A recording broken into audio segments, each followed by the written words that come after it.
É uma honra estar aqui nesse espaço. Eu não gosto muito de falar no microfone, mas devido ao som, né? Vocês estão me escutando bem? Tá tranquilo? Tá, daquelas, né?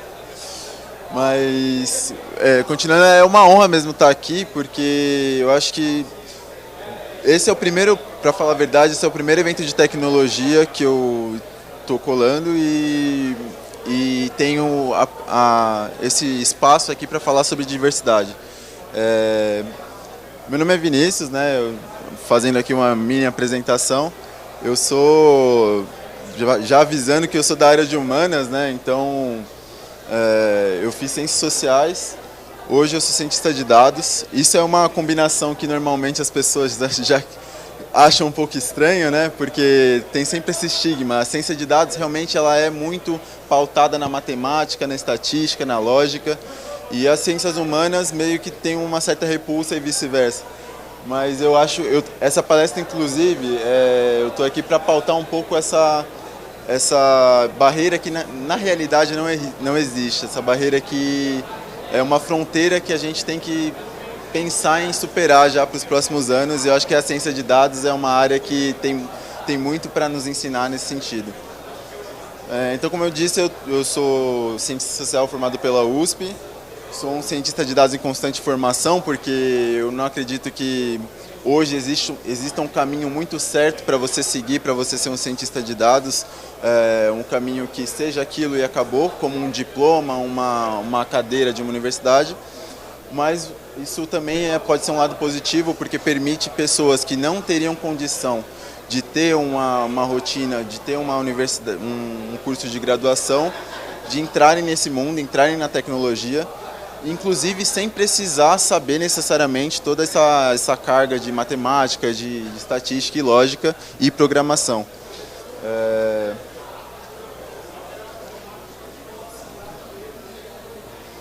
Aí só dando uma passada sobre os pontos que eu quero abordar, parece um pouco genérico, mas eu vou explicar cada ponto e eu acho que tem muito a ver com esse espaço, tem muito a ver com o TDC também. Inclusive eu acho que todas as pessoas, seja do perfil mais técnico, seja um perfil mais de conceito, de um perfil mais de gestor, de humanas, tem que se inteirar sobre os assuntos, tem que saber o que se passa e a diversidade na tecnologia é um assunto assim latente, porque, como eu falei, esse é o primeiro evento que eu vou de tecnologia que tem a diversidade, tem um espaço dedicado à diversidade. As empresas já estão mais espertas nesse sentido, estão colocando nas suas campanhas de marketing, estão colocando até mesmo nas suas campanhas de recrutamento, mas eu acho que a gente ainda precisa avançar muito, principalmente quando se trata de eventos técnicos, porque essa noção de evento técnico que não tem que pautar outros assuntos que não a programação, o código, a lógica, eu acho que é um pouco ultrapassada, porque senão você acaba calando a voz de muitas pessoas que não têm esse espaço tão facilmente acessível, né? Então, agora falando sobre a palestra em si,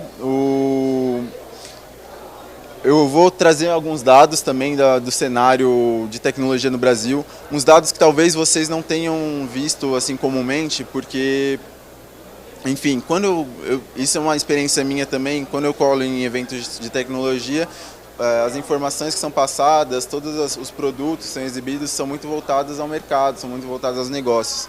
E aqui nessa palestra eu quero dedicar esse espacinho a alguns dados que não são necessariamente para negócios, não são necessariamente para enfim, tipo, visando o lucro. E sim uma outra perspectiva da ciência de dados, uma ciência de dados que olha para os problemas do cotidiano, os problemas da Dona Maria, os problemas do seu João, de pessoas que não estão no mundo da tecnologia, mas a todo momento interagem com produtos que estão nesse meio. Depois eu quero dar uma passada também no impacto que a ascensão dos dados, né? Tem uma matéria, se eu não me engano, da Forbes que fala que os dados são o novo petróleo do século XXI. Né? Então, eu acho que essa é uma afirmação que as pessoas falam normalmente com entusiasmo, as pessoas falam com uma certa alegria, né, de terem achado algo, uma área, um produto, um objeto que vai trazer retorno pessoal, individual. Mas eu acho que a gente tem que começar a questionar também o que se trata a área de ciência de dados, que se trata a área tanto de inteligência artificial, de machine learning, big data também, do ponto de vista ético.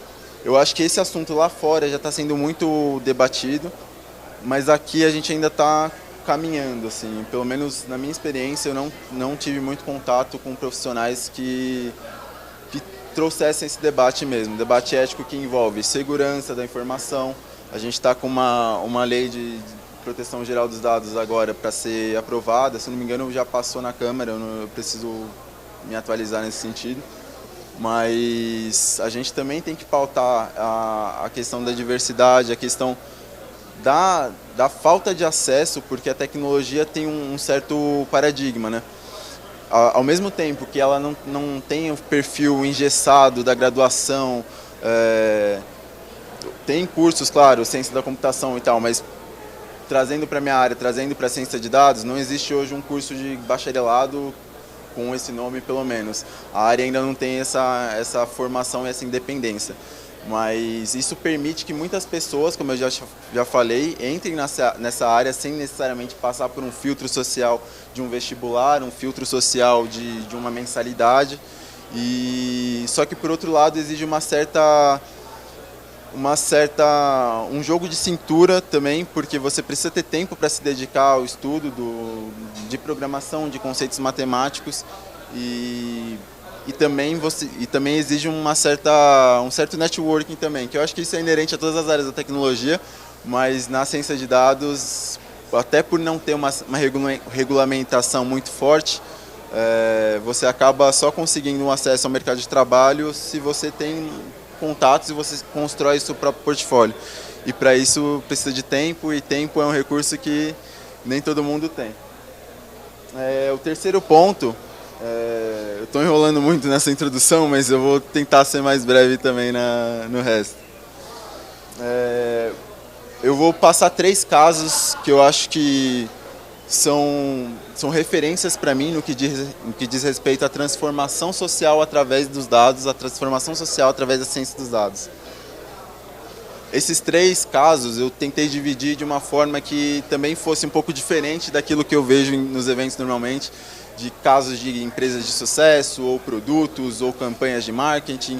Eu quis trazer casos que impactassem as pessoas de uma forma um pouco diferente.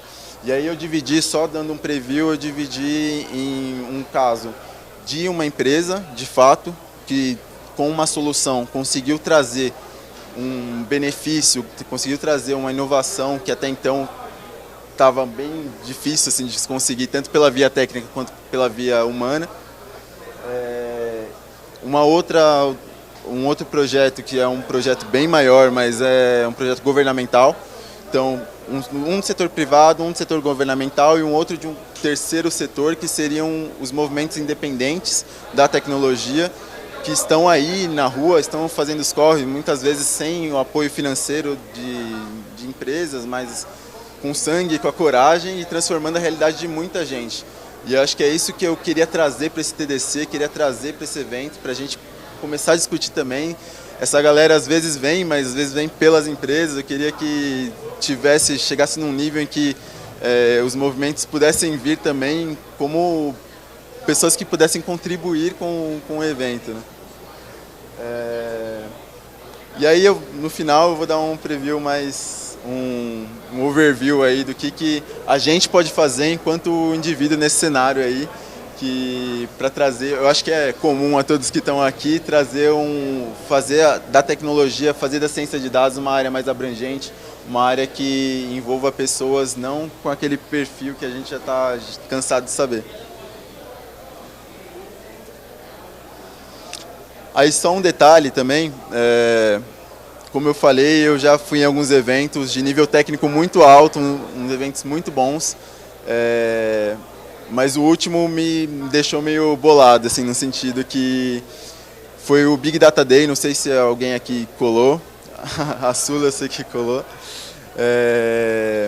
Mas lá eu achei bem interessante, a empresa que organizou o evento montou um dashboard. Montou um dashboard com os dados de todos os inscritos que estavam transitando entre as salas do evento, né? E aí, nesse dashboard tinha alguns dados. Tinha, se não me engano, idade, tinha gênero e região, alguma coisa assim. O que acontece? No final do evento, eu fiquei até o final, eu vi lá no telão, eu me assustei, assim, porque eu sempre colava nos eventos, mas nunca tinha parado para reparar nisso. E eram números, assim, não era questão de olhar, né? Mas 7% só do público era feminino. E aí eu falei, poxa, peraí, é um evento de Big Data, é um evento que teoricamente não tem restrição nenhuma, assim, teoricamente. Mas aí quando você vai ver quem cola nesse evento, é um perfil muito específico. Aí o que acontece? Eu fiquei meio chateado também, porque nesse formulário de inscrição não tinha a questão da raça e nem também da sexualidade. Então eu decidi que a partir de agora, todos os eventos que eu tiver a oportunidade de falar, claro, e contribuir com alguma coisa, eu também peço uma coisa em troca, que é vocês deixarem algumas informações sobre vocês. Esse QR Code aqui vai direcionar para um Forms. Esse Forms não tem nada que caracterize, não tem nenhum campo de e-mail, nem nada. É só mesmo para montar um perfil com quem eu estou conversando nessa minha trajetória aí. A intenção é montar um dashboard no final. Eu tentei acessar a API do TDC para montar um histórico aí de público e de palestrantes, mas eu não consegui. Depois até eu posso conversar com alguém. Show, porque seria interessante também para ter essa visão, né? Mas enfim.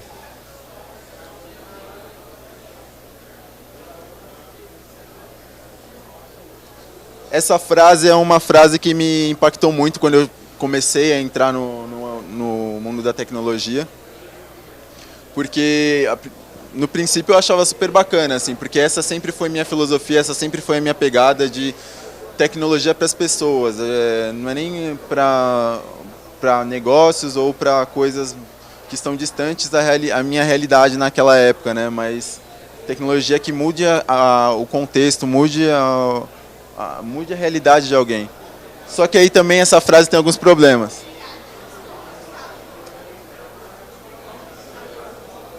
Porque eu percebi que na maioria das vezes que ela era usada, ela tinha um sentido muito específico para a palavra pessoas. Normalmente eram o quê? Possíveis clientes, eram possíveis investidores. Isso é uma visão que, assim, eu não quero ficar muito no campo da crítica mesmo, mas eu acho que vai além do que a gente está acostumado de tratar pessoas na tecnologia como números, e a gente tem que começar a tratar pessoas como protagonistas também. Eu acho que esse Loud faz parte dessa visão. Eu compartilho dessa visão de que o protagonismo na tecnologia é algo urgente, assim. Aí só entrando mais numa questão mais conceitual, eu montei aí tipo, um pequeno histórico, né, retrospecto do que seria a tecnologia aqui no Brasil. Porque às vezes, por ter alguns vícios, né, do mundo tech, a gente quer sempre estar no último momento, a gente quer estar sempre na tecnologia da ponta, mas eu acredito que nenhuma tecnologia se constrói da noite para o dia, nenhuma linguagem de programação se constrói da noite para o dia. Eu acho que as coisas são montadas porque tem uma estrutura por trás que favorece a ascensão de algumas áreas da tecnologia, a ciência de dados, inclusive. Depende muito disso, a gente vai ver mais para frente. Mas aí só um overview que isso se deu no mundo, né?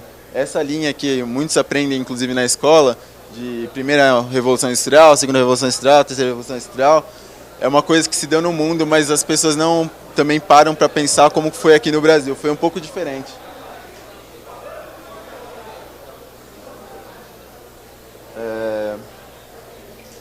No Brasil a gente teve um cenário um pouco diferente, então por que às vezes a gente compara, né, tem o certo complexo de vira-lata também de achar que tudo que vem de fora é bom. Inclusive, eu estive recentemente num congresso da Elixir, que eu não conhecia, mas é uma linguagem de programação que foi desenvolvida aqui no Brasil e, pelo que eu sei, pelo que me falaram, está sendo exportada para outros lugares do mundo.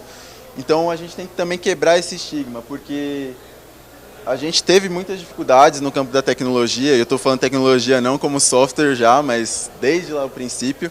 A gente sempre foi um país muito rural, tudo que a gente desenvolveu aqui veio com patentes de fora e essas tecnologias que chegaram tinham um objetivo muito claro, que era exportar commodities também. Então, só trazendo um retrospecto histórico para a gente também não achar que um evento como esse, como o TDC, é pouca coisa também aqui, porque eu acho que a gente já superou muitas barreiras, a gente já está num nível assim... como eu falei do Elixir, que é um case que, poxa, a gente está exportando uma solução para o mundo. Vocês estão me escutando bem? Tá, beleza.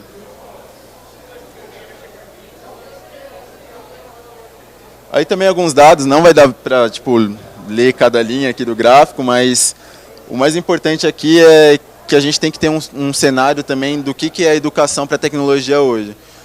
Você que quer entrar num ramo, você que quer ser um desenvolvedor Python, você que quer ser um desenvolvedor back-end, front-end, ou um cientista de dados.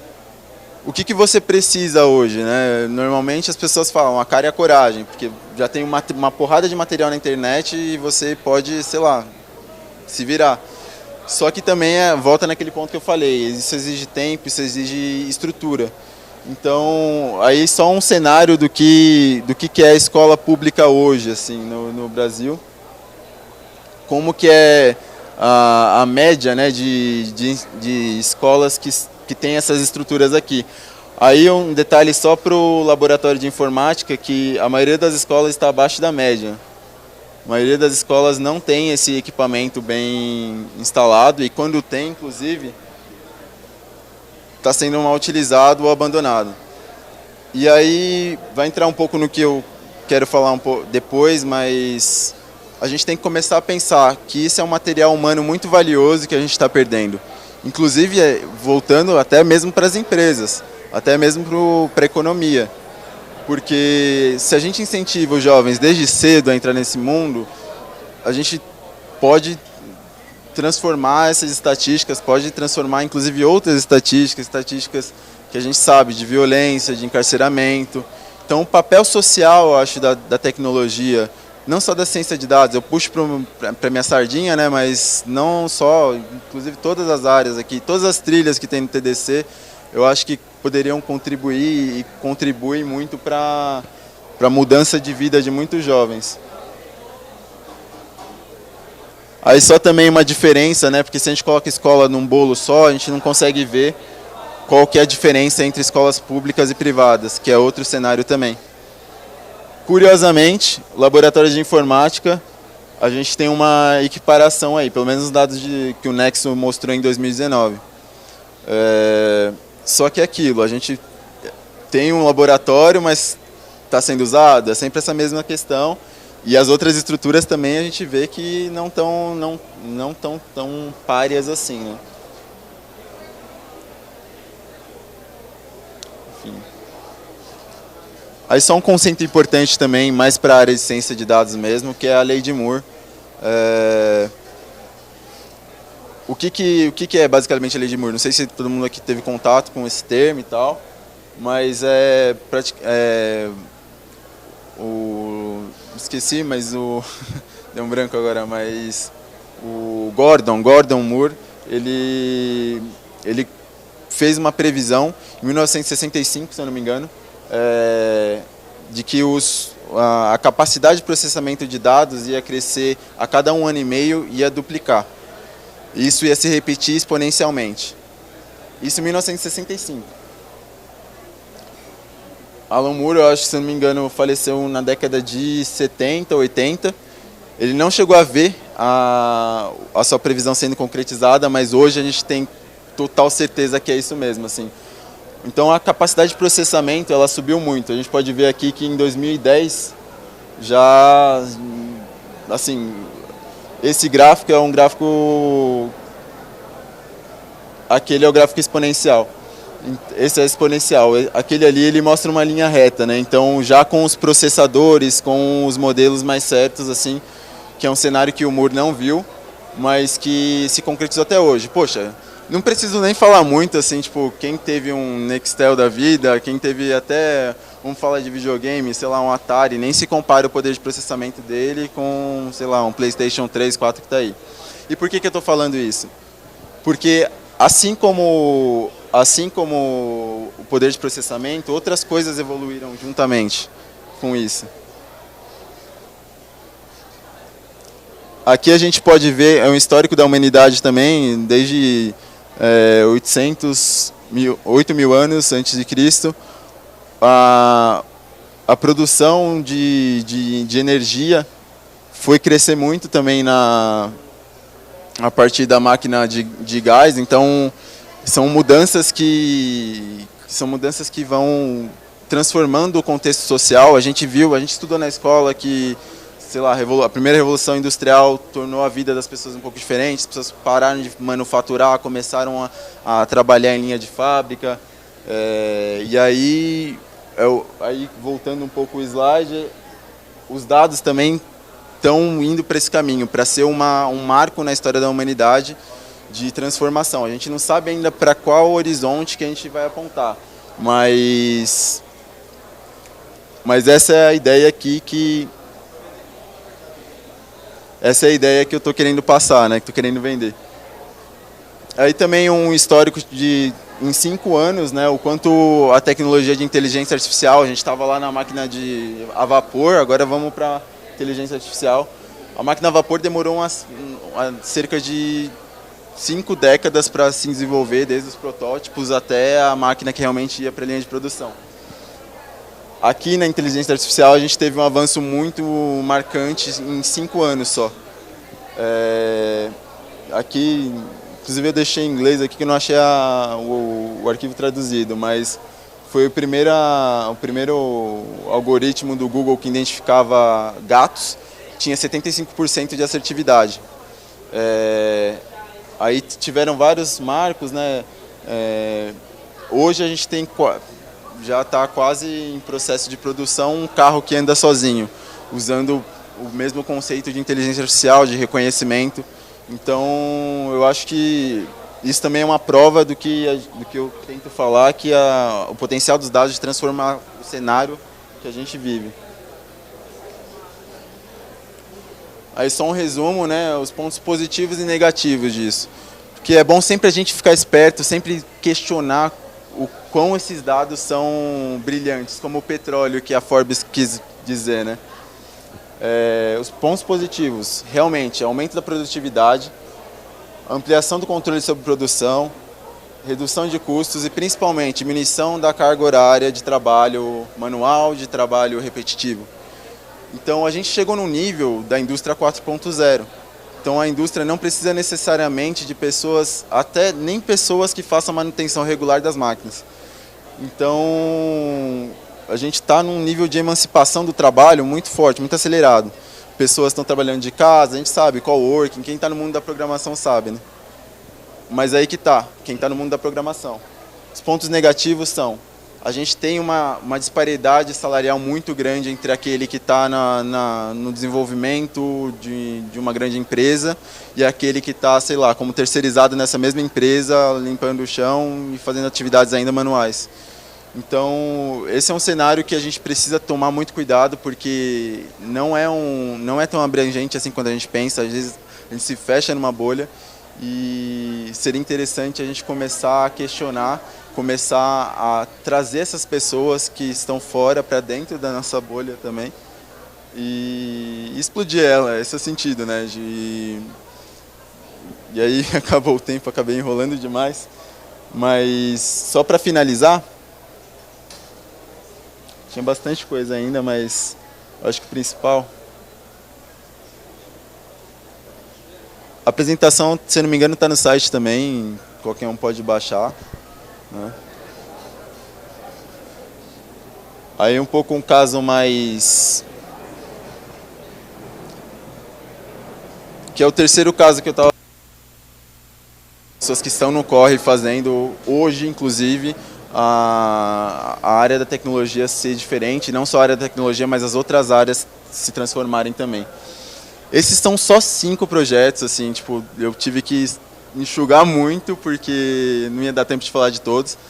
E eu não vou falar também de todos aqui, mas eu acho que vocês conhecem também já o PyLady, já é um pouco mais famoso, assim. Tem o CheckZap também, que foi muito forte em 2018 nas eleições.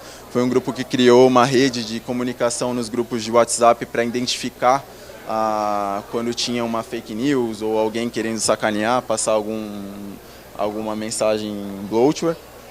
E o Tramitabot também é um bot para Telegram, inclusive, vocês podem baixar, é bem facinho, tipo, você clica lá no link e o bot já está instalado no seu Telegram, que ele vai te informando de todos os projetos que estão sendo aprovados na Câmara e no Senado.